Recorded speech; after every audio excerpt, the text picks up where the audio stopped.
personas, esto se cae.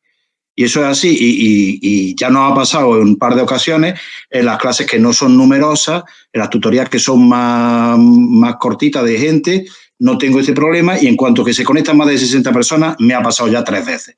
Por tanto, es un problema de hábito, y además no se puede uno conectar al aula con Inteca, no se puede conectar. Por tanto, bueno, vamos a intentar hacerlo lo más rápido posible, y ahora no voy a ordenar tanto la discusión. Mi miedo era en un principio que hubiera tantas intervenciones que no se pudiera controlar, y ahora, bueno, pues como estamos menos, espero que esto no suceda, espero. Si no es así, pues volveremos al sistema que teníamos, ¿no? Os estaba preguntando, habíamos hablado ya de la hipótesis, esto lo salto, estamos todavía con el subgrupo 1, estamos en la quinta pregunta: ¿qué objetivos principales se plantean los autores? Ahí hemos concretado, no sé si lo habéis escuchado o no, pero ya habíamos concretado que aparte de bueno, la influencia que tiene en la agresividad el cerebelo, la célula de Purkinje, etcétera, lo que se trataba era de, mediante técnicas de optogenética, insertar en ratones mutantes pues unos canales iónicos para, con unos pulsos de luz, poder estimular o no estimular o inhibir unas neuronas. Por tanto, se trataba también de ensayar de estos medios, de llegar a la concreción también de las conductas que se han de medir, si tenían relación o no con conductas generales de posible inhibición general, pero no particular. Es decir, poner en relación estas dos variables independientes y variables dependientes. Bueno, vamos a la sexta pregunta: ¿qué tipo de investigación se plantea? Creo que esto ya lo respondiste incluso en la primera vez, de modo que aquellos que pertenezcan a este subgrupo A, por favor, ¿qué tipo de intervención tenemos? ¿Qué tipo de investigación?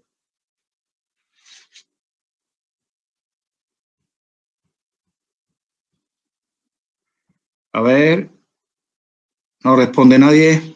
¿Me seguís escuchando? Claro, la cosa de la discusión de grupo es que yo no puedo deciros la respuesta. Obviamente, se trata de que discutamos. Por tanto, ¿qué tipo de investigación? ¿Se trata de una investigación experimental o correlacional? Eso lo tendréis claro, ¿no? Experimental, bien. Y ahora, aparte de esa experimental, ¿qué tipo de intervención? ¿Es somática o es una intervención conductual? ¿Qué es lo que nosotros modificamos?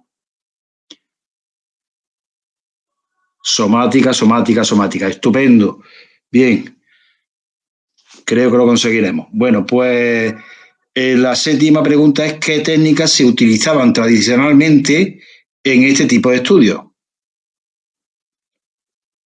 Tradicionalmente, cuando queríamos saber la relación entre determinado núcleo cerebral y una conducta, ¿qué hacíamos?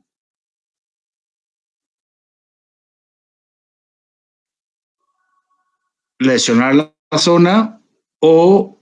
No, fibras ópticas no. La estimulación venía insertando a veces electrodos, normalmente electrodos, ¿vale? Que lo que dan es una corriente eléctrica, y se insertaban mediante el aparato estereotáxico, que es lo mismo que hemos hecho con la inserción también de los electrodos para las medidas fisiológicas, ¿verdad? Técnica de estimulación y de lesión clásica. Por último, para este subgrupo A, ¿qué resultados se esperan obtener?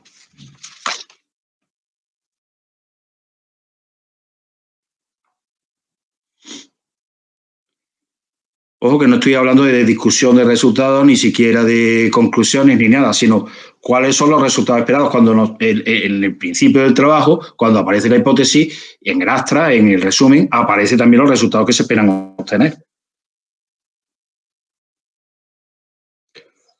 A ver, se espera obtener que en los ratones mutantes que tienen la opsina excitatoria, se produzca ¿qué?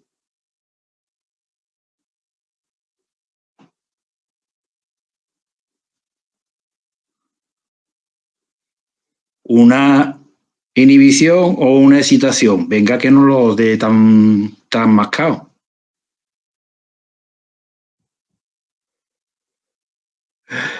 Vale, una excitación. Os agradezco la respuesta. Venga, por tanto, esa es una de las cosas, uno de los resultados que se espera. Y viceversa, que aquellos ratones a los que se le ha insertado la auxina inhibitoria no produzcan una excitación en esa zona, ¿no? No se produzca ahí una excitación, ¿vale? Por tanto, es que esas neuronas se inhiban. ¿De acuerdo? Ese es un resultado esperado. El otro resultado, que es el fundamental, ¿cuál es? Con respecto a la conducta agresiva.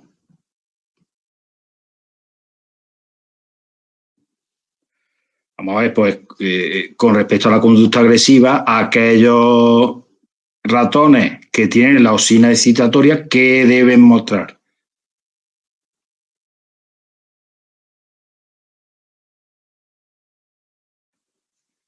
¿Más o menos conducta? Vale, muy bien. Hay un par de personas que les agradezco las intervenciones continuas. Muy bien. Sí, le estoy preguntando ahora mismo a los grupos en general porque no tenemos todas las personas que teníamos. Ya lo he dicho al principio, como ahora no tenemos a las personas que teníamos al principio de la sesión, pues vamos a contestar cualquiera que pertenezca al subgrupo. Le estoy preguntando al subgrupo 1. Al subgrupo A, perdón. Subgrupo A de todos los grupos. Me da igual ya el grupo porque es que no podemos andar ahora con finuras, que se nos va a caer esto otra vez. Vamos a las preguntas para el subgrupo B. Grupo 1, grupo 2, grupo 3, grupo 4, así hasta el 8. ¿Vale? No particularizo en ninguno. Para el grupo B, ¿qué técnicas psicobiológicas se utilizan en este estudio? Técnicas psicobiológicas. Antes nos han preguntado por la disciplina, ahora por las técnicas. ¿Qué técnicas se están utilizando?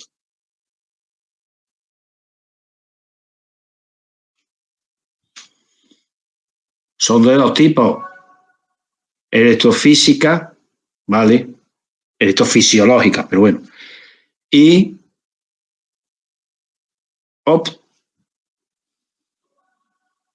bien, optogenética. Esas son las técnicas que se están utilizando. Vale, no os pregunto en qué consiste. Básicamente lo deduciremos ahora. No he hablado todavía de variables, ¿vale? Ahora cuando os pregunte por las variables ya me contestáis eso.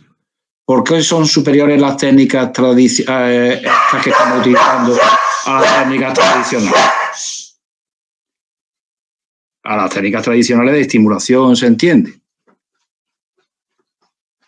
Que por qué son superiores estas técnicas optogenéticas a las técnicas habituales de estimulación. Porque son más precisas, efectivamente. Esa es la respuesta oportuna. Muy bien. ¿En qué consisten, así básicamente, muy por encima, en qué consisten esas técnicas optogenéticas? Con que me digáis un poquito lo básico, me conformo.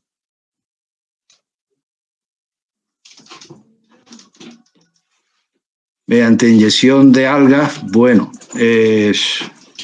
habría que especificar un poquito más, pero bueno, vale. Las auxinas, ¿qué son las auxinas? Tendría que explicarlo. Son proteínas que funcionan como canales iónicos. Vale. Y estimulación vírica, eso no. El virus es un vector para poner ese ADN de las algas que habéis dicho en donde queremos. ¿Qué es donde queremos ponerlo? Las células de Purkinje. Efectivamente, las células de Purkinje del cerebelo. Ahí concretamente donde las inyectamos con el aparato estereostásico. ¿De acuerdo? Bueno, pues nos hemos adelantado a la cuarta pregunta, que sería ¿qué material se inserta y de qué forma en estas técnicas autogenéticas que estamos comunicando? Vale, algunos de los subgrupos B, un poquito más de alegría con las intervenciones, porque si no se nos va a caer otra vez. ¿vale? Bueno, pues ha quedado dicho, yo creo, de todas formas, si no lo repito. Eso es, se insertan opsinas, que son ¿qué? Proteínas provenientes de las algas y que se excitan con la luz. Bueno, yo estáis un poco perdido. No, yo lo primero que os preguntaría es si habéis leído el estudio. Y si habéis leído el estudio y habéis asistido a las 2 sesiones anteriores, ya un poquito de idea tenéis que tener.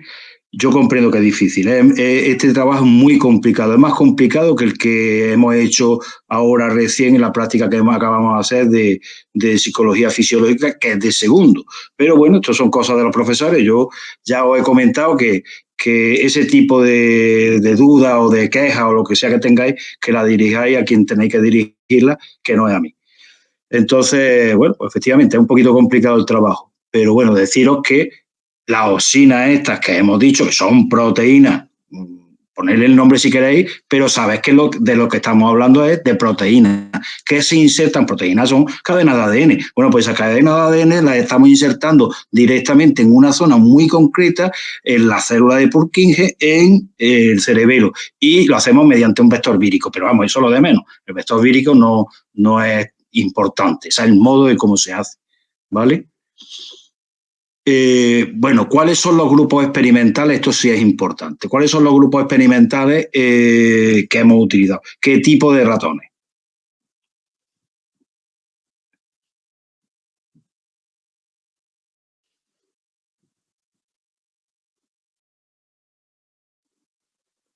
¿Alguien de los subgrupos B que nos diga? ¿Nadie sabe qué ratones hemos utilizado? Pues lo especifica bien, claro, en el trabajo y aparte, yo lo comenté en la otra sesión. Sí, vale, está bien, estupendo que me ponga concretamente el nombre, pero a mí me basta con que me diga que son ratones mutantes con oxina excitatoria o oxina inhibitoria. Con eso me basta. ¿Vale? Y a la simplicidad, ya es suficientemente complicado el trabajo. Entonces, cuando vayáis a contestar al cuestionario, hacedlo de modo que vosotros controléis lo que estáis hablando, que no por utilizar palabras más extrañas o más raras o más tal, sois necesariamente más precisos. A veces no lo sois. Así es que, y a lo que conocéis, ¿vale? Que yo voy a puntuar ese trabajo y ya os digo que yo voy a puntuar eso como una respuesta correcta, ¿vale? Los tipos de ratones, entonces, que hemos seleccionado para el experimento son de esos dos tipos. La sexta pregunta sería ¿cuáles son las técnicas electrofisiológicas empleadas? Igual que hablamos de la optogenética, decirme qué es lo que se ha hecho con las técnicas electrofisiológicas y de qué modo se hace. Es importante aquí que me digáis por lo menos el medio, ¿no?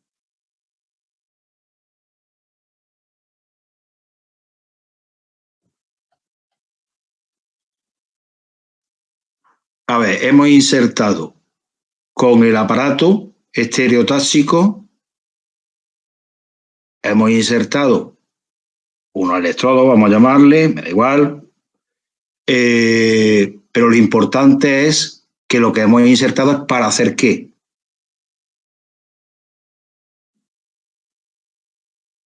Antes hablabais de la fibra óptica, venga, un poquito de... Sí, a través de esa cirugía hemos insertado qué queremos hacer, cómo estimulamos o inhibimos.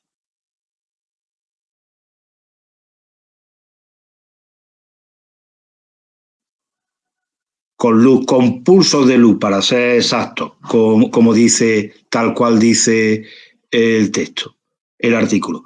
Con pulsos de luz de diferente longitud de onda, claro, pues unos son excitatorios y los otros no lo son, los otros son inhibitorios.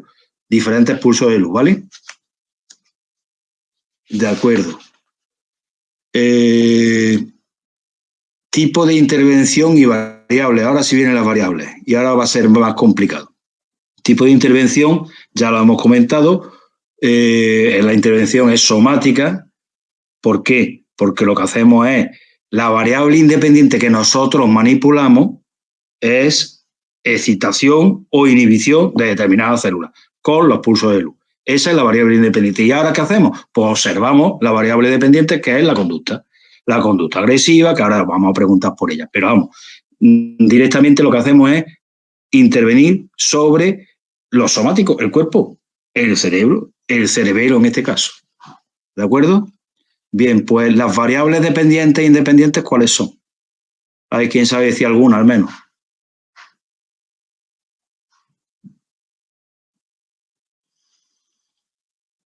La variable dependiente yo creo que es fácil. La conducta agresiva, correcto. Pero también se mide otra variable que os comenté, que además se hace in vitro y in vivo. La inyección de oxina no es... Bueno, sí, vale. Es la estimulación o la inhibición. Y para eso tienes que inyectar la oxina y que da unos pulsos de luz. Es decir, tienes que hacer... es la metodología que emplea. Pero en realidad la variable independiente es inhibir o excitar. Y efectivamente, con los ratones mutantes que le hemos introducido la oxina excitatoria o la que le hemos introducido la otra, ¿no? Vale. Hay otra variable dependiente que no me habéis comentado. Porque había dos tipos de mediciones. Antes de la medición conductual había otra medición, no sé si os acordáis, que lo vimos.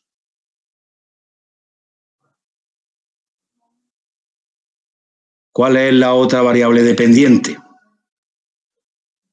Bueno, la actividad motora en realidad es una variable para controlar que la variable dependiente, en realidad la agresividad, pero no esté afectada por otras variables extrañas. Entonces no se trata ni en la ansiedad ni en la actividad motora. Estos son medidas conductuales, pero medidas efectivamente las electrofisiológicas. Vamos a ver, ¿cuál era la electrofisiológica y qué es lo que nosotros veíamos primero? Pues primero veíamos si lo que nosotros estamos haciendo es o no lo que decimos que hacemos. Quiero decir, cuando damos un pulso de luz, ¿realmente está disparando la neurona o no está disparando? Eso es lo primero que se medía. Acordaros que se medía en la rodaja de tejido que se estimulaban en el laboratorio, por tanto eso se hacía in vitro y después in vivo también. Pero la primera comprobación que tenemos que hacer es que cuando nosotros damos el pulso de luz excitatorio a los ratones que tienen la oxina excitatoria, a la ratona o al tejido, es verdad que esas neuronas disparan, ¿vale? Por tanto, eso también es una variable dependiente. ¿De acuerdo? Vale, sí, bueno, bien. Pues vamos a continuar. Entonces estamos por las variables. Los niveles de las variables, pues bueno, evidentemente, si una es, bueno, podéis poner todos los numeracos y esa que queráis. Incluso el nombre del ratón o a mí me trae sin cuidado. Con que digáis efectivamente que se está midiendo a esos dos niveles. Al nivel, la variable independiente me refiero, al nivel excitación, inhibición, me es suficiente, ¿vale? Bueno, finalmente para este grupo serían los resultados electrofisiológicos que se obtienen en el panel de resultados. ¿Cuáles son estos resultados excitatorios? Corresponden con la hipótesis, corresponden con lo que se dice en el Astra, etcétera, ¿no? Que se habla previamente a la experimentación que se va a hacer.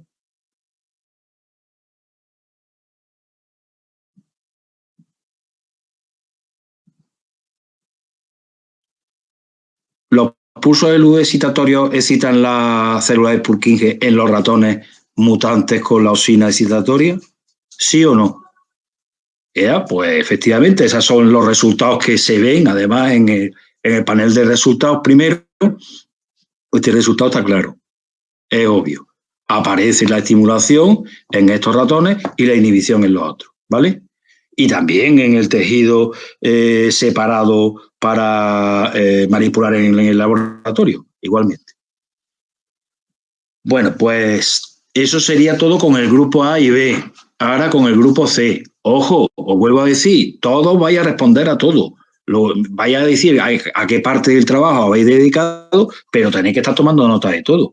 Y ahora pueden funcionar los grupos de WhatsApp con los responsables, bueno, pues un poquito aclarando esas dudas. Yo voy a estar también en el foro aclarando las dudas que tengáis, ¿vale?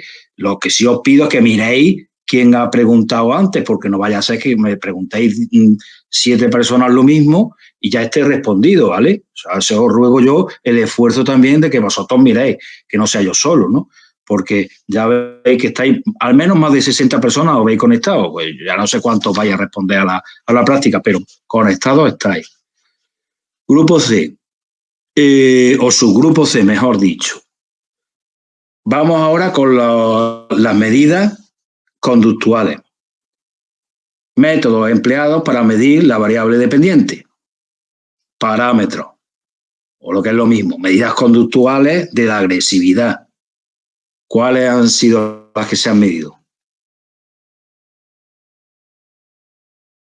¿Qué parámetros?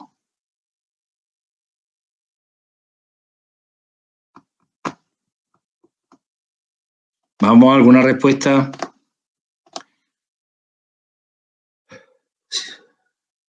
Ataques directos, laterales, agitación de cola y falta uno. No, ansiedad no, persecución. Ansiedad no, ¿eh? La ansiedad no es una medida de agresividad. Es más, es una medida de control que se toma. Muy bien, son esos 4. Ataques directos, persecución, ataques laterales y agitación de la cola. ¿Qué otras medidas conductuales se toman? ¿Y por qué? Ahora viene lo de la agresividad, o sea, perdón, la ansiedad medida también en el rotor. Venga, a ver qué me decís.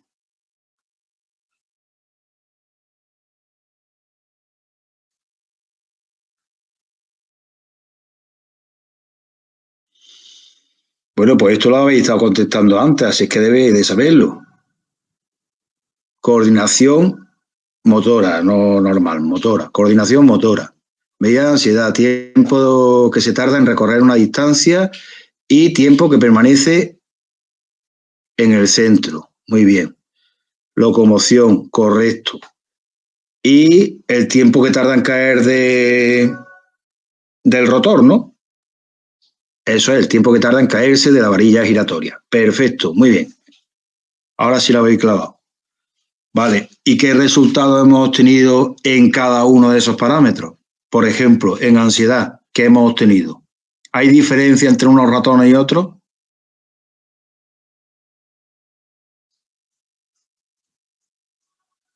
No hay diferencia. En coordinación, ¿hay diferencia entre uno y otro? No hay diferencia. En ansiedad, ¿hay diferencia entre uno y otro?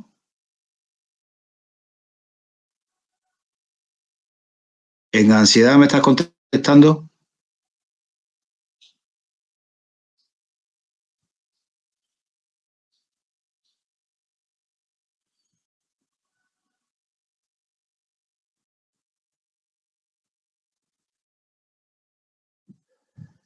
No sé si los demás estáis de acuerdo con esto, pero bueno.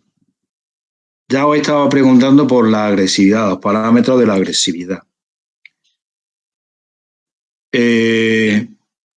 ¿Hay diferencia entre los ratones que tienen la opsina excitatoria y los que no la tienen?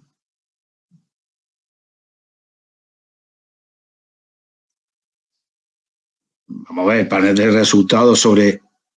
Ah, vale, ya me estaba preocupando. Sí lo hay en todas las medidas, en todos los parámetros. Lo hay y es claro, por tanto, efectivamente, la hipótesis del trabajo es correcta. Y esa es otra de las preguntas que haremos. Otra cuestión es si los resultados son significativos. Yo no creo que haya que entrar mucho también en este terreno, porque vamos, a vosotros de la significación lo que os viene es lo que dice efectivamente el propio trabajo. Pues no tenéis criterio como, ni tenéis que tenerlo como para saber si un un resultado es significativo o no. Solamente es significativo pues, porque lo dice el trabajo, efectivamente. Bueno, pues vamos con el último subgrupo, el subgrupo D, que se planteaba la discusión de los resultados. En la discusión de los resultados hay una cosa que es clara, que hay que responder, que es si apoya los resultados la hipótesis. Ya lo hemos respondido de alguna forma, pero quiero que efectivamente lo volváis a decir, sí.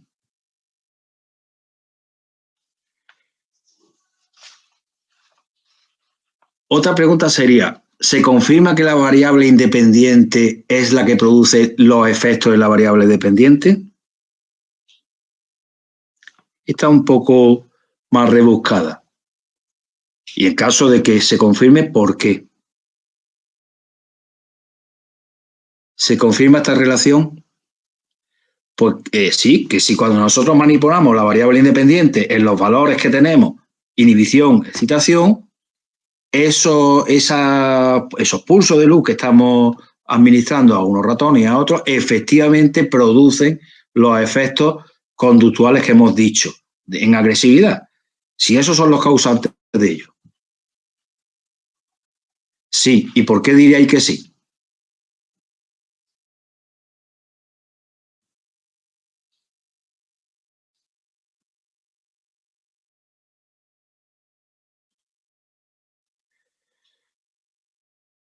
Vamos a ver, ¿para qué hacemos la comprobación que hacemos previa? Es por esto que se hace la comprobación previa. Sí, pero pudiera deberse a otra cosa, ¿no? ¿Tenemos seguridad de que esto se produce por los distintos pulsos de luz y las distintas oxinas que tienen uno y otro? Bueno, pues lo podemos decir porque efectivamente hemos hecho las medidas electrofisiológicas y hemos visto que al administrar esos pulsos de luz excitatorios, los ratones con la oxina excitatoria disparaban las células de Purkinje y mientras que los otros no. ¿Vale? O sea que esto es evidentemente lo que demuestra que la variable dependiente es dependiente, valga la repetición. Claro, es que por eso se llama dependiente de la variable independiente. La variable independiente es la que nosotros manipulamos, la variable dependiente es la que nosotros vemos el resultado. ¿Vale? No entiendo esta última pregunta que me hacéis. ¿Al sistema locomotor solo a las células qué? ¿De qué estamos hablando? Ah, porque afectó solamente al sistema. Bueno, también, efectivamente, no ha afectado a otras conductas, que esa también es otra comprobación, porque decíamos, bueno, ¿y si la estimulación lo que produce en general es, vamos a decirlo llanamente, o no, mejor dicho, la inhibición, lo que produce en general es un atontamiento de la ratita? Pues claro, si la ratita está atontada para el rotor, para dar vueltas en el rotor, para la locomoción, para todo, para las medidas de ansiedad que hemos tomado, para tal. Pero en cambio, esto no sucede. Por tanto, solamente se ve diferencia en la medida, en la variable dependiente, que es lo que se tiene que. O sea, cuando tú en condiciones controladas de laboratorio, de experimentación, tú produces una variación en la variable independiente, tienes que tener un resultado en la variable dependiente y solo en la variable dependiente. Porque si no, es que están interviniendo variables extrañas, ¿vale? Estupendo. Bueno, pues ya nos queda muy poquito, ¿eh? Según los autores, ¿por qué es importante este trabajo? Porque lo dicen ellos, ¿no? Hombre, alguna razón más habrá. Venga, vamos a... Porque puede abrir campos del tipo de el trabajo en enfermedades, pudiera ser. No necesariamente el autismo, que no lo veo muy relacionado, pero bueno, con conductas agresivas sí, claro que sí. Esta es otra pregunta que se hace, que se va a hacer, que se hacen todos los trabajos. Cuando se hace una discusión de grupos, de resultados, lo que se hace al final es nuevas líneas de investigación. Eso aparece en todos los trabajos. Y lo que viene a decir es por dónde podían continuar los trabajos, ¿no? Bueno, ¿se han cubierto los objetivos del estudio para vosotros?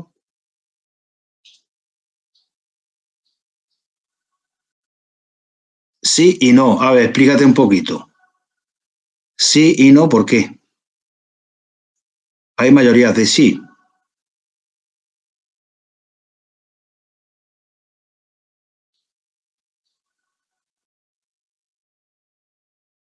A ver, la persona que decía sí y no, ¿por qué? A ver, un momentito, no me respondáis más que se nos borran los mensajes y me dice que respecto a la pregunta sobre qué región específica de la corteza cerebrosa está involucrada, encontraron que manipular la actividad de las células de Purkinje en el vermis posterior es suficiente para modular significativamente la agresión. Sin embargo, es difícil determinar la región precisa del cerebelo que fue influenciada por la estimulación optogenética. Vale, bueno, está bien, está muy bien traído. Yo no necesito tanto nivel de precisión, también te digo, ¿eh? Pero vamos, está bien traído, pero quiero hacerte un llamamiento sobre exactamente que dice, tú lee esto comprensivamente y vamos a ver qué es lo que está diciendo. Está diciendo que no se puede asegurar, cosa que efectivamente es así, qué zona es, aunque sí que te habla de que en el Vermi está claro que la estimulación produce los resultados, no te dice exactamente, lo cual no va en contra de la hipótesis del trabajo. Esto lo que te daría sería lugar a nuevas investigaciones para precisar más, si quieres, pero ahí no te está diciendo o no está desmintiendo el trabajo, o no está diciendo hay resultados que sí digamos, congenian o, bueno, confluyen o apoyan, mejor dicho, la hipótesis de trabajo y otros que no está diciendo eso. ¿Crees que este estudio tiene aplicaciones prácticas? Esa es la penúltima pregunta. ¿Creéis que tiene aplicaciones prácticas?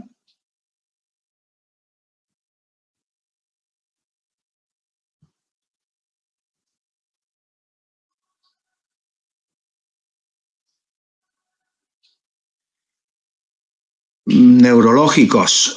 Bueno, no necesariamente. Es que no sé la concepción ahora mismo de estos trastornos que me... Pues no tienen por qué ser trastornos neurológicos, ¿eh? Bueno, todos en sí son trastornos neurológicos. Vamos a ver claro, si lo que tienes en cuenta es que se producen en el sistema nervioso.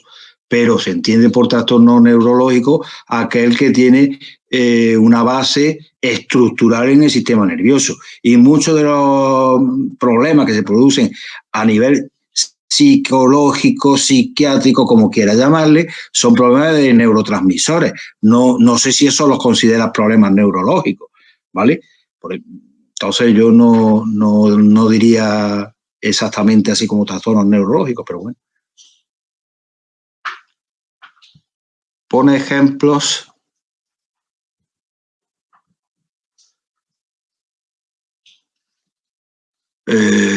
No sé, a ver, pone ejemplo el artículo.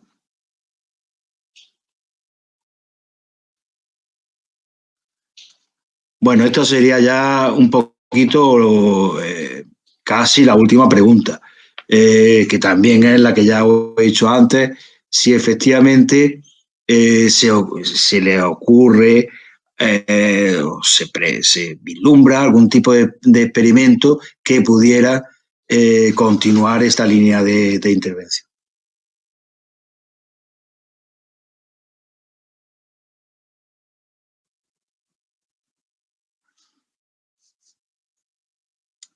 Ya, pues muy bien. Pues lo citas y te los preguntas. Yo digo que es más amplio, no digo que no lo sea el neurológico, pero digo que es más amplio que eso. ¿Vale? La conducta agresiva, hasta ahora, lo que se conoce de ella es un déficit de control de las zonas que se conocen que controlan el comportamiento y por tanto de las conexiones que tienen. Eso es obvio. Y eso ya se ha demostrado en muchos experimentos, ¿verdad? Pero hasta ahora no se había involucrado al cerebelo, que es bueno, por lo novedoso de este estudio, ¿verdad?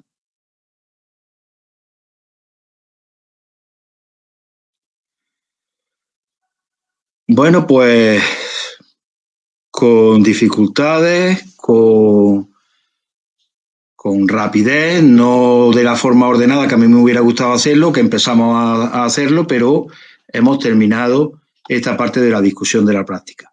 Os recuerdo, cuando respondáis al cuestionario, precisar que hemos tenido 3 sesiones, ¿vale?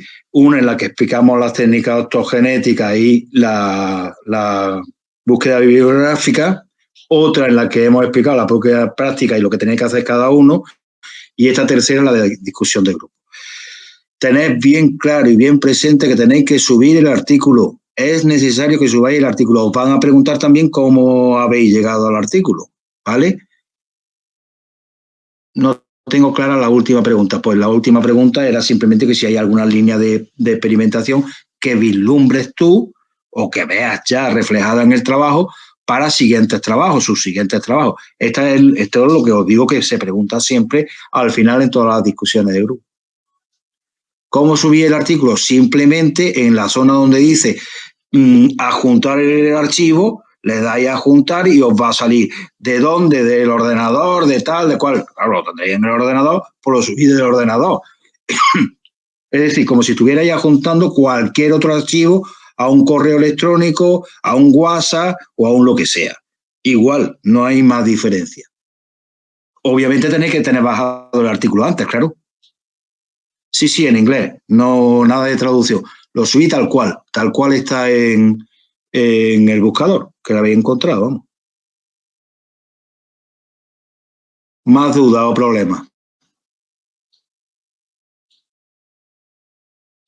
Sí, lo mismo que habéis hecho en esta primera práctica, son las mismas tipos de preguntas, os van a hacer preguntas sobre vuestro grupo, sobre el diario de práctica, sobre la discusión de grupos de resultados, todo ese tipo de cosas os van a preguntar. Bien, recuerdo las últimas 2 fechas, que es hoy, día 10, la otra el día 3. La anterior me parece que fue la anterior al día 3, pero yo ahora mismo aquí no lo sé. Imagino que fue la anterior porque ya ahí vimos las técnicas de autogenética y demás. Es decir, el jueves anterior, que es cuando nos juntamos también. Porque esa aplicación se hizo dentro de la tutoría, pero se hizo.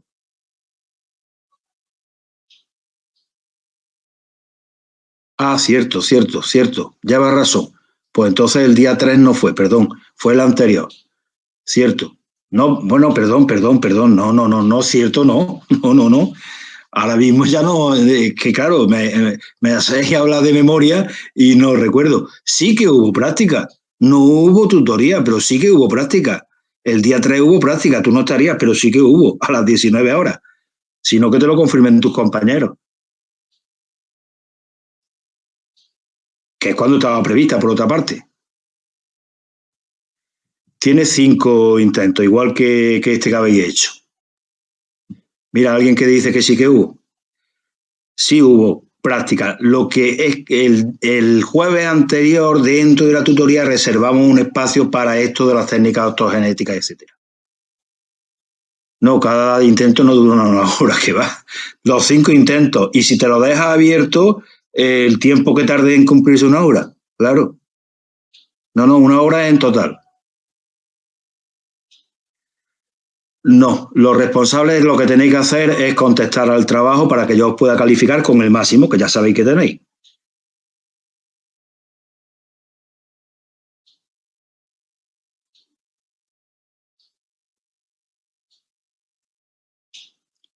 Bueno, ahí hay un mensaje eliminado, que no sé si lo pones otra vez, lo leemos, porque parece que le has puesto caracteres que no lee el programa.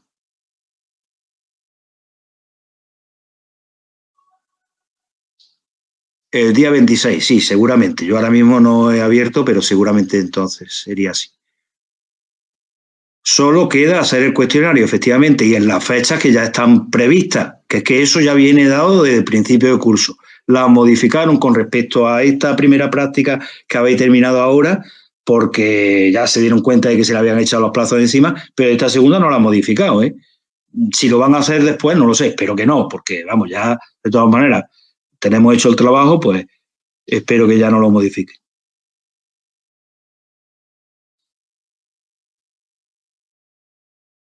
¿Más asuntos o lo damos por concluido?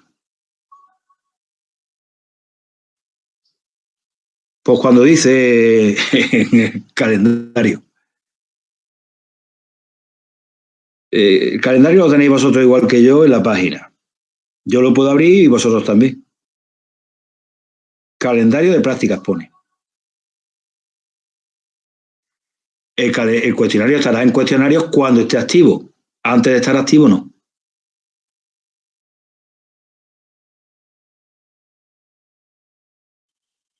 Bueno, pues si no tenéis ninguna otra cosa más, muchas gracias a vosotros por la paciencia y por, bueno, una sesión más de estas accidentadas que hemos tenido. Lo que vamos a intentar en las próximas es que, yo qué sé, que nos vayamos conectando poco a poco, o no sé cómo hacerlo, porque yo veo que pasando de 60 conectados, esto se cae. Y eso, pues, por mucho que diga que son 100, pero 100 no entran aquí, vamos. No, gracias a vosotros, gracias.